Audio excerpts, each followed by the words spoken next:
ગંગાજળિયા તળાવ નજીક વોશિંગ ઘાટ પાસે ટ્રાફિક પોલીસે બાઇક ચાલક પાસે લાયસન્સ માંગતા બાઇક ચાલકે ઉશ્કેરાઈ જઈ ટ્રાફિક પોલીસ ઉપર હુમલો કરતા ચકચાર ફેલાઈ જવા પામી છે। ગુજરાતમાં આતંકવાદીઓ દરિયાઈ માર્ગે ઘૂસ્યા હોવાના કેન્દ્રીય ગૃહ વિભાગના એલર્ટ બાદ સમગ્ર રાજ્યમાં પોલીસ દ્વારા વાહન ચેકિંગ સઘન બનાવ્યું છે।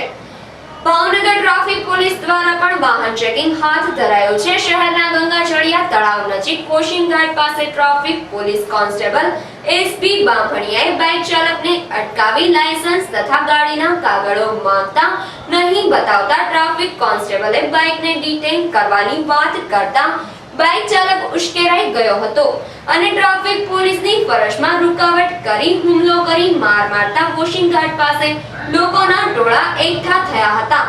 આ બનાવની જાણ થતાં પોલીસની પીસીઆર વાન ઘટના સ્થળે દોડી આવી હતી।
बाइक नो नंबर શું